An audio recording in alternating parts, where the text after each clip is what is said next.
ধন্যবাদ। আসসালামু আলাইকুম প্রিয় দেশবাসী। ইতিহাসের কিছু সত্য উচ্চারণ, আমার যতটুকু উপলব্ধি, সীমাবদ্ধতার মধ্যেই আজকে আলোচনা করব। এই বিষয়টা সম্পর্কে কারোর ভিন্ন মত থাকলে অবশ্যই মতামত দিতে পারবেন যারা দেখছেন বা শুনবেন। আমি 1966 সালের ঐতিহাসিক যে 6 কাঠা বাঙালি জাতির মেঘনা কাটা বা মুক্তির সনদ, সে বিষয়ে কিছু কথা বলতে চাই। হোসেন শহীদ সোহরাওয়ার্দীর মৃত্যুর পরে এনডিএ বা বিরোধী দলের একটা মোর্চা থেকে বঙ্গবন্ধু মুজিব পাকিস্তানের সম্মেলনে যান 4 ফেব্রুয়ারি 1966। সেখানে এই 6 দফার বিষয়ে 5 তারিখে সেই বিরোধী দলীয় যে মোর্চাটা ছিল, জোট ছিল, সেখানে উপস্থাপন করেন 6 দফা যে ঐতিহাসিক দাবি স্বায়ত্তশাসন সহ। সেদিন যারা সেই জোটের সদস্য রাজনৈতিক সংগঠন ছিল, তারা এর তীব্র বিরোধিতা করেন। ফলে 6 তারিখে পাকিস্তানের পত্রপত্রিকায় প্রকাশিত হয় যে ষড়যন্ত্রকারী হিসেবে বঙ্গবন্ধু মুজিবকে আখ্যায়িত করা হয়, এবং ফলে সেই বিরোধী দলীয়দের যে আহত সভা, সেই সভাটি প্রত্যাখ্যান করে বা পরিত্যাগ করে বঙ্গবন্ধু মুজিব পূর্ব পাকিস্তান তদানীন্তন বাংলাদেশে, বর্তমান বাংলাদেশে ফেরত আসেন। এই ঐতিহাসিক 6 দফার শুরু থেকে মাওলানা ভাসানী, মুসলিম লীগের কনভেনশন সহ দুটি গ্রুপ এবং জামাতে ইসলামী এর তীব্র বিরোধিতা করে, এবং এই বিরোধিতা 1971 সালের মহান মুক্তিযুদ্ধ পর্যন্ত 10ই মার্চ পর্যন্ত মাওলানা ভাসি বজায় রেখেছিলেন। পরবর্তীতে 10ই মার্চে উনি প্রকারান্তরে এই 6 দফাকে সমর্থন করেন এবং বঙ্গবন্ধুর যে ঘোষিত কর্মসূচি 7ই মার্চে তার সাথে একত্রতা ঘোষণা করেন। এইটা হচ্ছে মাওলানা ভাসানী। কিন্তু এর পূর্বে 10ই মার্চের আগ পর্যন্ত মাওলানা ভাসানী বঙ্গবন্ধু এবং 6 দফা তার আন্দোলনের কর্মসূচিকে অফিসিয়ালি প্রত্যাখ্যান করেছিলেন এবং সেটা অব্যাহত রেখেছিলেন। স্বাধীনতা সংগ্রামে তার ভূমিকা কী ছিল আমি জানি না, কিন্তু তিনি দলীয়ভাবে সেই ধরনের কোনো কর্মসূচি স্বাধীনতার পক্ষে গ্রহণ করেন নাই। তিনি 14 দফা দিয়েছিলেন 1971 সালের 10ই মার্চ। 4 ফেব্রুয়ারি ইতিহাসটা আপনাদেরকে বললাম। এরপরে 21শে ফেব্রুয়ারি আওয়ামী লীগের যে ওয়ার্কিং সভা, সেই ওয়ার্কিং সভাতে 6 দফা দাবি উত্থাপন করেন বঙ্গবন্ধু মুজিব। সেখানেও কিন্তু আওয়ামী লীগের প্রবীণ নেতারা 17 জন প্রায়, তারা এর বিরোধিতা করেন। ফলে 36 দিনে উনি 32টি পথসভা, জনসভা করে 6 দফার পক্ষে উনি সমর্থন আদায় করেছিলেন। বাঙালি জনগণের যে আজকে যে তৃণমূল বলা হয়, সেদিনও তিনি সেই তৃণমূলের আশ্রয় গ্রহণ করেছিলেন। উনি সাংবাদিক সম্মেলন করে সাংবাদিকদের সামনে এই 6 দফার দাবিটি উনি উত্থাপন করে পাকিস্তানকে ফেরত আসেন। 18ই মার্চ যে কাউন্সিল শুরু হয়েছিল, সেই কাউন্সিলেও কিন্তু প্রবীণ নেতারা আওয়ামী লীগের এতে তীব্র বিরোধিতা করে। তবে চট্টগ্রাম আওয়ামী লীগের নেতা বা আওয়ামী লীগ এবং ছাত্রলীগ, তারা এই ঐতিহাসিক 6 দফাতে তাদের সমর্থন অব্যাহত রাখেন চূড়ান্তভাবে। ফলে 23শে মার্চ যে নবনির্বাচিত কমিটি হয়, সেই কমিটিতে বঙ্গবন্ধু মুজিব সভাপতি এবং তাজউদ্দিন আহমেদ সাধারণ সম্পাদক নির্বাচিত হন। এই কাউন্সিলের আগে 6 দফাকে পুস্তিকা আকারে প্রিন্ট করে কাউন্সিলর এবং জাতির উদ্দেশ্যে এটা বিলি করা হয়। তারপরে 7ই জুন, সংক্ষেপে যদি বলি, এই পরিপ্রেক্ষিতে একটি গণ আন্দোলনের কর্মসূচি বাংলাদেশ আওয়ামী লীগ তথা বঙ্গবন্ধু, তখন তো আর উনি বঙ্গবন্ধু না, শেখ মুজিবুর রহমান এর পক্ষে একটি কর্মসূচি ঘোষণা করা হয়। সেই কর্মসূচিতে সিলেটের মনিমিয়া, শফিক, শামসুল হক, মুজিবুল হক সহ 11 জন সে আন্দোলনে শাহাদত বরণ করেন। ফলে এইটা জনমানুষের আন্দোলনে এবং স্ফুলিঙ্গের মতো মানুষের আত্মাকে ধারণ করে। মানুষ বঙ্গবন্ধুকে চূড়ান্তভাবে এই 6 দফার পরিপ্রেক্ষিতে সমর্থন করে। প্রথম শহীদ হয়েছিল এই মনু মিয়া। 6 দফাগুলো কি ছিল সেটা আজকে জানা দরকার। দফা 1, শাসনতান্ত্রিক কাঠামো ও রাষ্ট্রের প্রকৃতিটা কি হবে, প্রতিকৃতি। সেটা হচ্ছে একটা ফেডারেল রাষ্ট্র হবে, তার অধীনে স্বায়ত্ত শাসিত পৃথক পৃথক প্রদেশ থাকবে, আর কেন্দ্রীয় সরকারের অধীনে থাকবে আছে দেশ রক্ষার নীতি, বৈদেশিক নীতি। এটা হলো দফা 2-তে ছিল। দফা 3-এ ছিল মুদ্রা বা অর্থ সম্বন্ধীয় ক্ষমতা। 2টি পৃথক যে থাকবে, তার 2টো পৃথক মুদ্রা থাকবে এবং সেটা সহজেই বিনিময়যোগ্য থাকবে। এইটা ছিল। রিজার্ভ ব্যবস্থাও আলাদা থাকবে। পূর্ব এবং পশ্চিম পাকিস্তানের রিজার্ভ ব্যবস্থাটাও আছে। প্রস্তাব 4-এ রাজস্ব, কর ও শুল্ক সম্বন্ধীয় ক্ষমতা। উভয় দেশের নিজস্ব মুদ্রানীতি বা কর, রাজস্ব এগুলো আদায়ের ব্যবস্থা দেবে। সেখান থেকে একটা নির্দিষ্ট পরিমাণ অর্থ কেন্দ্রীয় সরকারকে দেবে তার ব্যয় নির্বাহের জন্য। প্রস্তাব 5, বৈদেশিক বাণিজ্য বিষয়ক ক্ষমতা ছিল। উভয় প্রদেশের বৈদেশিক বাণিজ্য বিষয়ক যে নীতিগুলো সেগুলো প্রণয়ন, তার বৈদেশিক মুদ্রা আহরণের ক্ষমতা, এগুলো ছিল। প্রস্তাব 6, আঞ্চলিক সেনাবাহিনী বা প্যারামিলিশিয়া বাহিনী গঠন।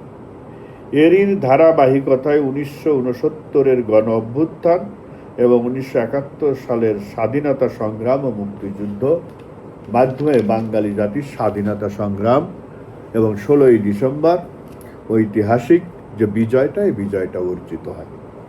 এই বিষয়গুলোর আমরা যদি বিশ্লেষণ করি, মাওলানা ভাসানীর ভূমিকাটা কি, উনি কি মন্তব্য করেছিলেন। প্রথমত জানতে হবে কেন মাওলানা ভাসানী 1957 সালে আওয়ামী লীগ থেকে পদত্যাগ করেছিলেন। আওয়ামী লীগ 1957 সালের যে কাউন্সিলের মাধ্যমে মাওলানা ভাসানীকে সভাপতি, শামসুল হককে সহসভাপতি এবং শেখ মুজিবুর রহমানকে সাধারণ সম্পাদক নির্বাচিত করেছিলেন, সেই কাউন্সিলে গৃহীত হয়েছিল স্বায়ত্তশাসনের দাবি এবং পররাষ্ট্রনীতি আমেরিকার পক্ষে।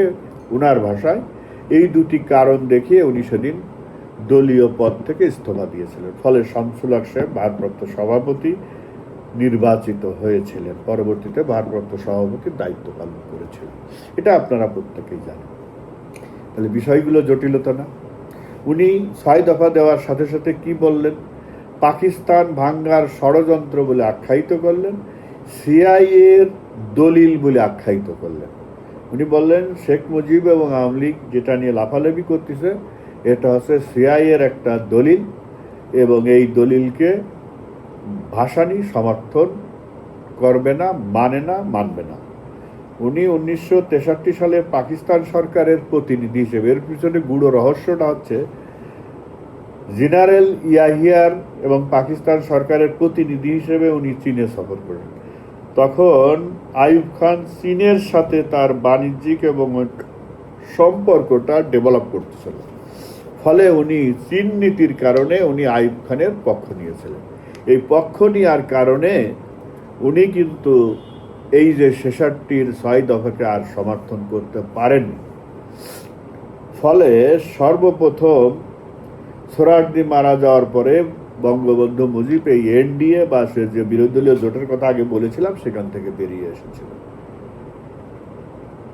এখন দেখেন পাকিস্তানের মাটিতে যখন উনি 6 দফার কথা বললেন, 6 তারিখ ফেব্রুয়ারি যখন 1966 সালে তাকে ষড়যন্ত্রকারী পাকিস্তান ভাঙ্গার যে আখ্যায়িত করা হলো, তখন চট্টগ্রাম জেলা আওয়ামী লীগের পক্ষ থেকে যারা অকুণ্ঠ সমর্থন জানিয়েছিলেন 13ই ফেব্রুয়ারি 1966 একটা বিবৃতি দিয়ে জেলা committee M A Aziz, আবদুল্লাল Harun M A Hannan, জানে আলম দোভাষ, আব্দুল কাশেম, সাফজল শেখ, এবং 14 ফেব্রুয়ারি বিবৃতি দেয় হচ্ছে ছাত্রলীগ। এই হচ্ছে মূলত 66-র 6 দফার পক্ষে তখন আওয়ামী লীগের অবস্থান। আর মাওলানা ভাসানী না, ওই যে কাউন্সিল, মানে মুসলিম লীগ তখন 3টে ভাগে ভাগ ছিল। একটা হলো কাউন্সিল মুসলিম লীগ, জামাত ইসলাম 13 ফেব্রুয়ারি বিবৃতি দিয়ে 6 দফার বিরোধিতা করে। এই যে বিরোধী দলের যে জোট ছিল সেখানে জামাত ওরাও ছিল, কিন্তু 66-তে যখন এই ঘটনা ঘটলো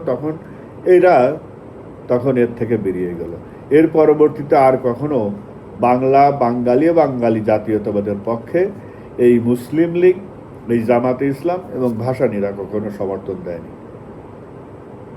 14 মার্চ 1966 জেনারেল আইয়ুব খান একটি কঠোর হুঁশিয়ারি উচ্চারণ করে এই 6 দফার বিরুদ্ধে।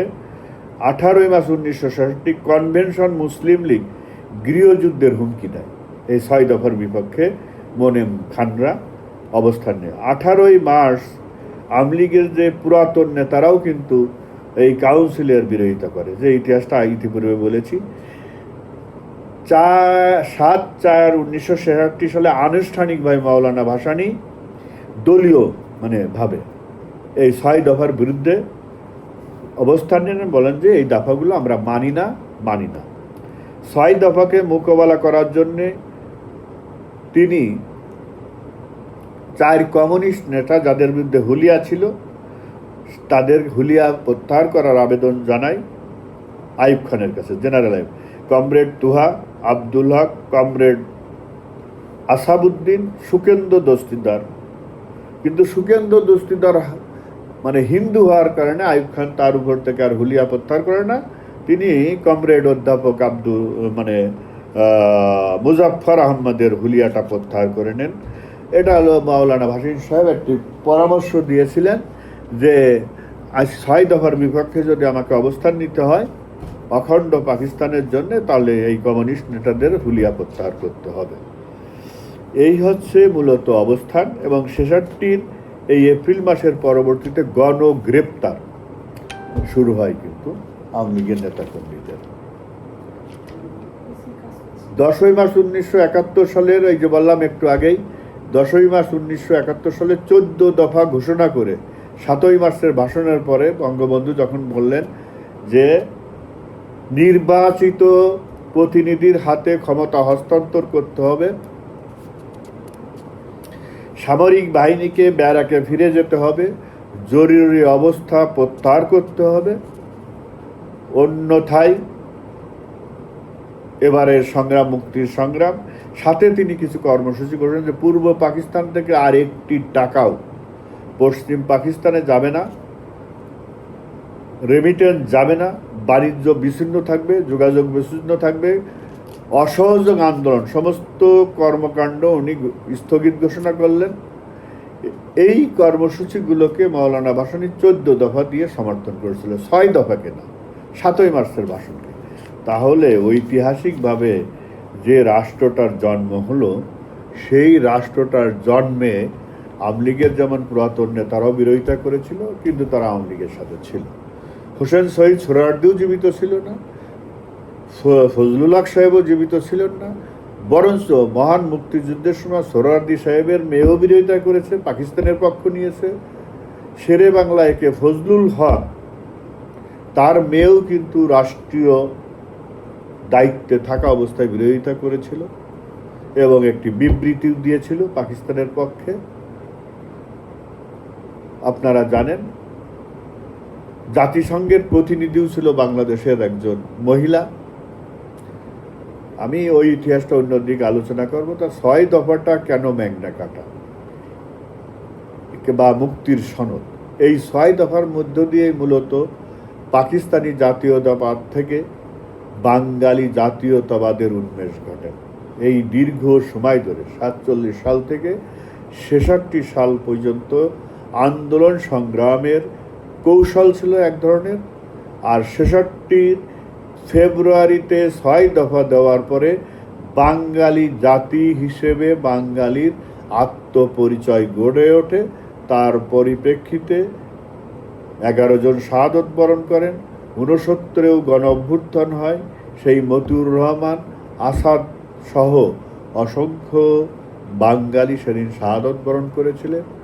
এবং এরই ধারাবাহিকতায় 70-এর নির্বাচনে যে আওয়ামী লীগের পক্ষ থেকে প্যাকেজ, যে এজেন্ডা ঘোষণা করা হয়েছিল, ভবিষ্যৎ রাষ্ট্র কিভাবে পরিচালিত হবে, সংবিধান কিভাবে পরিচালিত হবে, সংবিধানের যদি প্রণয়ন হয়, যেহেতু 70-এর নির্বাচনের উদ্দেশ্য ছিল একটা শাসনতন্ত্র প্রণয়ন করা, সেই শাসনতন্ত্র কিভাবে প্রণয়ন হবে, তার গাইডলাইনও ধর্ম নিরপেক্ষতার ভিত্তিতে, এগুলো কিন্তু এই বাংলাদেশ তৎকালীন আওয়ামী লীগের পক্ষ থেকে বঙ্গবন্ধু মুজিব এর সার্বিক ব্যাখ্যা দিয়েছিল।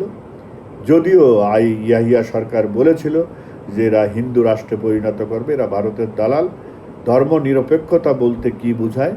কোনো রাষ্ট্রের পক্ষ থেকে রাষ্ট্রীয় চরিত্র হবে নিরপেক্ষ, কোনোভাবেই কোনো ধর্মকে ছোট বড় করে দেখা হবে না, কোনো ধর্মীয় অনুভূতিতে আঘাত হানে কোনো ধর্মী সেই ধরনের কোনো আইন প্রণয়ন করা হবে না, যেটা আমরা 72-এর সংবিধান যখন প্রণয়ন হয় সেই সংবিধানে আমরা দেখেছি সকল ধর্মের মানুষকে সমান অধিকার দিয়ে ধর্মীয় অনুভূতিতে আঘাত আসে এই ধরনের কোনো বিধান সেই সংবিধানে রাখা হয়নি।